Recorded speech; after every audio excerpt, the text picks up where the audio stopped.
भागलपुर शहर में देर रात तक होने वाले शोर शराबे पर कार्रवाई तेज कर दी गई है। सिटी एसपी शुभांक मिश्रा ने बताया कि शहर में रात 10 बजे के बाद डीजे बजाने पर पूरी तरह से प्रतिबंध लागू है। उन्होंने कहा कि नियम तोड़ने वालों के खिलाफ अब सख्त कदम उठाया जाएगा और रात 10 बजे के बाद बजने वाले किसी भी डीजे सेट को मौके पर ही जब्त कर लिया जाएगा। सिटी एसपी ने यह भी जानकारी दी कि इस अभियान की शुरुआत हो चुकी है और पिछले कुछ दिनों में कई डीजे सेट जब्त करते हुए कार्रवाई की गई है। उन्होंने बताया कि शहर के सभी धर्मशाला और विवाह भवन संचालकों से शपथ पत्र भरवाया जा रहा है, जिसमें ये स्पष्ट किया गया है कि परिसर में शराब का सेवन नहीं होगा और रात 10 बजे के बाद किसी भी हालत में डीजे नहीं बजाया जाएगा। उन्होंने आम लोगों से भी अपील की है कि यदि उनके इलाके में रात 10 बजे के बाद डीजे बजता है तो वे तुरंत नज़दीकी थाना को सूचना दें। पुलिस ने भरोसा दिलाया है कि सूचना मिलते ही त्वरित कार्रवाई की जाएगी। पुलिस महानिरीक्षक महोदय के द्वारा भी निर्देश दिया गया है और हम लोग लगातार इस पर कार्रवाई भी कर रहे हैं। तो लगातार डीजे बज रहा है 10 बजे के बाद और जो भी उनकी लिमिट है उससे ज्यादा बच रहे हैं, उस पर हम लोग कार्रवाई कर रहे हैं। पिछले 10 दिनों में इस संबंध में 5 केस दर्ज किए गए हैं। कल भी इस संबंध में बरावी थाना अंतर्गत 2 केस दर्ज किए गए हैं, जो कि केस नंबर 314-25 और 315-25 दर्ज किए गए हैं। इस संबंध में हम लोगों ने जो भी नगरीय क्षेत्र है वहां पर जितने भी होटल्स हैं जहां पर भी शादी विवाह समारोह के किए जाते हैं वहां सभी से घोषणा पत्र भरवा रहे हैं कि वहां पर शराब का सेवन भी नहीं किया जाएगा, कोई भी हथियार धारण नहीं करेगा तो कोई भी डीजे 10 बजे के बाद नहीं बजाएगा। सभी डीजे वालों से भी एक मीटिंग हम लोग अगले वीक करेंगे। उन लोगों से भी पहले भी हम लोगों ने इस संबंध में कई निर्देश जारी किए हैं। लगातार हम लोग इस पर कार्रवाई भी कर रहे हैं, परंतु अभी हम लोग इसमें 0 टॉलरेंस की नीति अपनाएंगे और आगे से जो भी डीजे बजता हुआ पाया जाएगा हम नगर वासियों से भी अनुरोध करते हैं। ये सभी पब्लिक नंबर्स आप लोगों को दिए गए हैं। जब भी आप लोगों के सामने ऐसा कोई वाक्य आता है तुरंत आप लोग कॉल करिए, हम लोग को सूचित करिए, हम लोग उसमें तत्पर होकर तुरंत कार्रवाई करेंगे। भागलपुर के सैंडीज कंपाउंड में सशस्त्र सेना झंडा दिवस के अवसर पर जिला सैनिक कल्याण बोर्ड द्वारा शौर्य संवाद कार्यक्रम का भव्य आयोजन किया गया। कार्यक्रम का नेतृत्व जिला सैनिक कल्याण पदाधिकारी कर्नल संजय कुमार ने किया, जबकि मुख्य अतिथि जिलाधिकारी डॉक्टर नवल किशोर चौधरी थे। कार्यक्रम की शुरुआत दीप प्रज्वलन से हुई। इसके बाद जिलाधिकारी ने तिरंगा फहराया। 47 बटालियन एनसीसी की गर्ल्स कैडेट्स ने राष्ट्रगान के साथ सलामी दी। विभिन्न विभागों डीएलएसए, ईसीएचएस और स्पर्श प्रकोष्ठ के अधिकारियों ने पूर्व सैनिकों और उनके परिवारों के लिए चल रही कल्याणकारी योजनाओं की जानकारी दी। जिलाधिकारी ने वीर नारियों को शॉल भेंट कर सम्मानित किया तथा सैनिक विधवाओं के लिए नए कल्याणकारी कदम उठाने का भरोसा दिया। कर्नल संजय कुमार और अन्य अधिकारियों ने भी सैनिकों की विधवाओं को दुशाला प्रदान किया। कार्यक्रम में 11 वीर नारी, 53 सैनिक विधवाएं और 95 भूतपूर्व सैनिक शामिल हुए। आप सम्मानित किया गया है और मैं सभी के प्रति सम्मान प्रकट करता हूं कि निश्चित रूप से ये सभी जो वीर हैं हमारे बॉर्डर पे खड़े हैं, तो हम यहाँ शांतिपूर्ण तरीके से खड़े हैं, तो इन सभी को मैं सैल्यूट करता हूँ, सम्मान प्रकट करता हूँ। भागलपुर के सबौर थाना क्षेत्र के खानकित्ता पुल के पास बीते दिनों ट्रक ड्राइवर पिंटू राम का शव मिलने के बाद पूरे इलाके में हड़कंप मच गया था। मृतक पिंटू राम मधेपुरा का रहने वाला था। घटना के बाद से ही पुलिस मामले की जांच में जुट गई थी। सिटी एसपी शुभांक मिश्रा ने प्रेस वार्ता कर बताया कि ट्रक ड्राइवर पिंटू राम की हत्या उसके ही खलासी मोहम्मद मुख्तार ने की थी। उन्होंने बताया कि हत्या की वजह स्मैक पीने को लेकर हुआ विवाद था। मोहम्मद मुख्तार ने पिंटू राम से स्मैक के लिए पैसे मांगे, लेकिन पिंटू ने पैसे देने से मना कर दिया। इसी बात पर दोनों के बीच बहस हुई और पहले से नशे की हालत में मुख्तार ने ट्रक में रखे लोहे के रॉड और सब्जी काटने वाले चाकू से पिंटू पर हमला कर दिया, जिससे उसकी मौत हो गई। वारदात को अंजाम देने के बाद अपराधी मौके से फरार हो गया था। पुलिस लगातार तकनीकी जांच व मोबाइल लोकेशन के आधार पर उसकी तलाश करती रही और घटना के 4 दिन बाद सबौर पुलिस ने खलासी मोहम्मद मुख्तार को गिरफ्तार कर लिया। इस मामले में एक नाबालिग लड़के को भी हिरासत में लिया गया है। दिनांक 30 तारीख को सबौर थाना अंतर्गत खानकित्ता पुल के पास एक शव बरामद हुआ था, जो कि एक ट्रक ड्राइवर है उसका शव था, जिसका नाम था पिंटू राम, पिता विष्णुदेव राम, और ये सकरपुरा मधेपुरा का रहने वाला था। वहां पर इसका शव बरामद हुआ, वहां पर ट्रक फंसा हुआ पाया गया और ट्रक जो ड्राइवर था उसके बहुत सारा खून निकला हुआ था और कई मल्टीपल वायर किए गए थे। पोस्टमार्टम उसका कराया गया। उसके बाद इस संबंध में एक मर्डर केस रजिस्टर किया गया, केस नंबर 423-25, 2 तारीख को रजिस्टर हुआ है ये।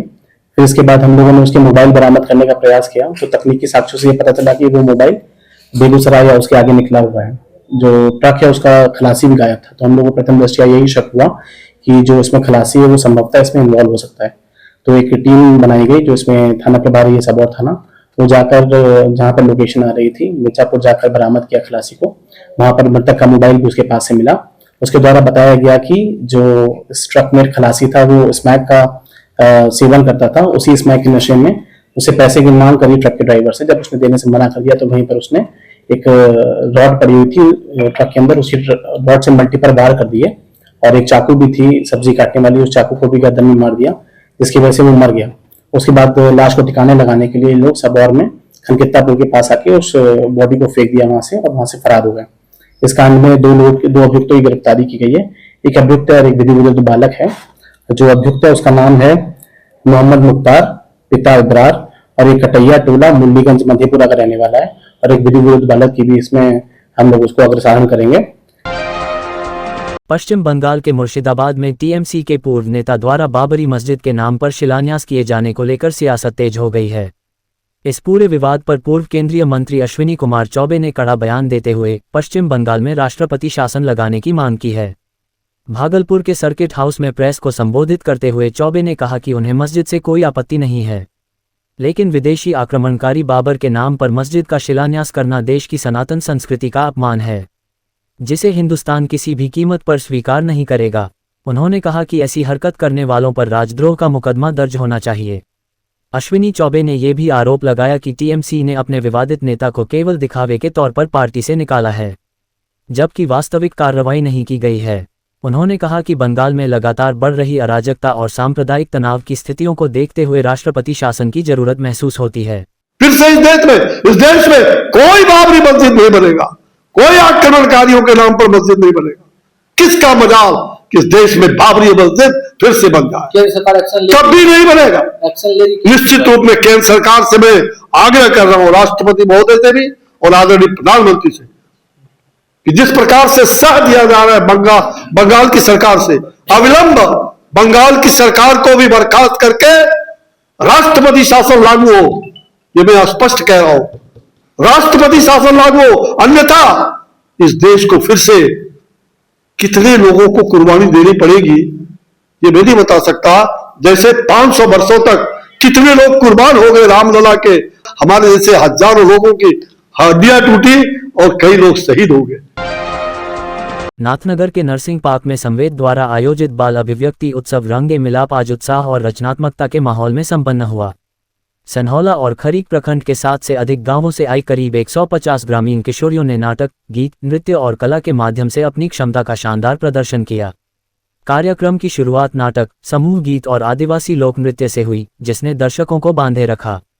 किशोरियों के सामने वर्तमान चुनौतियां विषय पर हुई चर्चा में प्रतिभागी लड़कियों ने शिक्षा, सुरक्षा और अवसरों की कमी जैसे मुद्दों पर अपनी स्पष्ट राय रखी। प्रेरणा केंद्र की किशोरियों की क्राफ्ट व पेंटिंग, सुहानी की बाल मजदूरी पर पोस्टर प्रदर्शनी और आदिवासी हस्तशिल्प विशेष आकर्षण रहे। संवेद के प्रशिक्षक संतोष कुमार की नेचर पेंटिंग भी सराही गई। कार्यक्रम का उद्घाटन वरिष्ठ चिकित्सक डॉक्टर अर्चना झा, साहित्यकार रंजन और संवेद के निदेशक विक्रम सहित कई गणमान्य व्यक्तियों ने किया। अतिथियों ने कहा कि ऐसे मंच ग्रामीण किशोरियों में आत्मविश्वास और अभिव्यक्ति दोनों को मजबूत बनाते हैं। संवेद लंबे समय से सनहौला और खरीक प्रखंड में अनुसूचित जाति व जनजाति समुदाय की किशोरियों के अधिकार और सहभागिता पर काम कर रहा है। रंगे मिलाप इसी सामाजिक सांस्कृतिक प्रक्रिया का हिस्सा है, जो ये संदेश देता है कि अवसर मिले तो ग्रामीण किशोरियां हर क्षेत्र में अपनी पहचान बना सकती हैं। देखिए, आज का कार्यक्रम है बाल अभिव्यक्ति उत्सव और इसका नाम है रंगे मिलाप।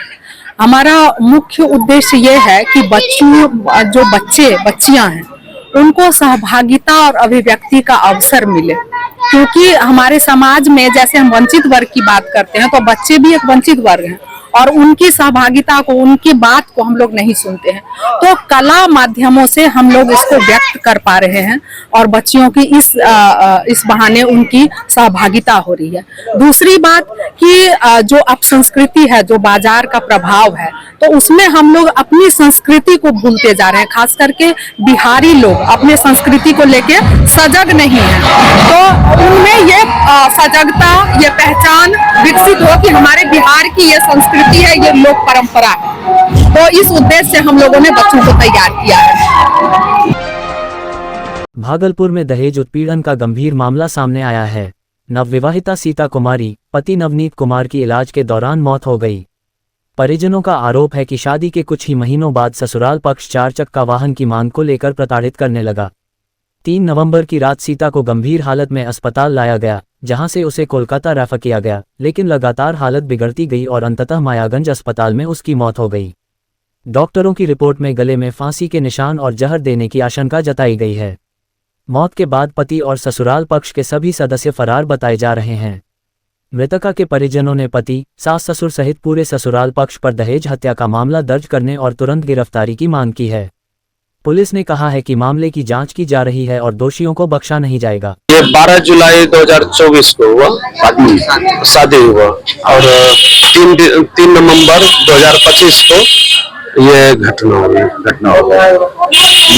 ये जो इनके साथ जो घटना किया गया है ससुराल वाले में किया? हाँ, ससुराल के जो इनके बड़े ससुर हैं, बड़े भैंसुर जी हैं, और इनके पति नवनीत जी जो हैं, और इनके ननद और नंदोसी। क्या दहेज को लेकर के प्रताड़ित कर रहे हैं? ये दहेज को लेकर के आज 1 साल से प्रताड़ित लगभग कर रहे थे और बीच बीच में मारपीट भी करते थे। आप लोगों कहीं पर पंचायत वगैरह नहीं कराया? हाँ, कई बार 2-3 बार आए थे पंचायत में। ऑलफाइन ई रिक्शा इंडस्ट्रीज के एमडी अनिल आनंद ने आज राजधानी पटना में बिहार में जो डुप्लीकेट ई रिक्शा बिक्री की जा रही है उस विषय पर अपने डीलरों से चर्चा की। पत्रकारों को संबोधित करते हुए बताया कि बिहार में हमारी कंपनी ऑलफाइन ई रिक्शा के नाम से डुप्लीकेट ई रिक्शा बेची जा रही है। उन्होंने कहा पूरे बिहार में डुप्लीकेट ई रिक्शा की धड़ल्ले से बिक्री की जा रही है, जिसके कारण बाजारों में ई रिक्शा चलते चलते ब्लास्ट और आग लगने की खबर देखने को मिलता है और आम जनता को नुकसान पहुंचती है। उन्होंने सरकार से मांग करते हुए कहा कि इस पर जांच कर डुप्लीकेट कारोबारी करने वाले पर उचित कार्रवाई की जाए। ऐसा लग रहा है आपको? नमस्कार, मेरा नाम अनिल आनंद है और मैं ऑलफाइन इंडस्ट्रीज़ का मैनेजिंग डायरेक्टर हूँ। हम ई रिक्शा, पैसेंजर और कार्गो गाड़ियाँ बनाते हैं बिनौला, हरियाणा ज़िला में। मैं बिहार में अपने डीलर संस्था से और चालक लोगों से और जो लोग इसको इस्तेमाल करते हैं उनसे मिलने के लिए, उनको प्रचारित करने के लिए कि क्या गलत चीज़ें हो रही हैं। जो इस वक्त बिहार में बेहिसाब गलत गाड़ियाँ जो स्पेसिफिकेशन की नहीं है, जो अप्रूव नहीं है, जो बिक रही हैं, मेरा निवेदन है सरकार को कि इसको इमीडिएटली रोका जाए, क्योंकि ये बहुत ही बड़ा सेफ्टी हैज़र्ड है जो लोग इस्तेमाल कर रहे हैं। इससे पहले ही 2 दिन पहले ही एक गाड़ी फटी है जिसमें 2 औरतों की हत्या हो गई है।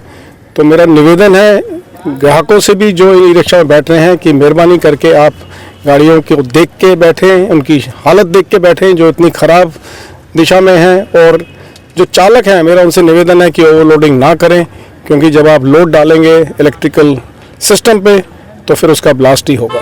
नहीं, आपकी कंपनी के द्वारा डुप्लीकेट ई रिक्शा मार्केट में जो निकाला जा रहा है, किनके द्वारा निकाला जा रहा है? कई लोग हैं जो लोकल बैठे हुए हैं, जो सरकार कंट्रोल नहीं कर रही, इनका अप्रूवल होना चाहिए संस्थाओं से, वो हो नहीं रहा है। आरटीओ किस तरह से इनको रजिस्टर कर रही है, ये मेरे हिसाब से इस नई सरकार को जो फिर इतने बहुमूल्य से आई है कि जो जनता है उसकी सेफ्टी, उसकी मतलब अच्छाई के लिए इन चीज़ों को रोक लगाएं और इमीडिएटली अपनी संस्थाओं को बोलें कि इसको सख्ती से काबू किया जाए। हमारा नुकसान तो नहीं होना चाहिए, क्योंकि अभी सरकार ने ऑलरेडी 1 अप्रैल से कुछ टेस्टिंग के नॉर्म्स, कुछ अप्रूवल के नॉर्म्स की सख्ती की है, और अगर वो लागू किए गए सही तरीके से तो मेरे हिसाब से इसमें काफ़ी रोक आ जाएगा।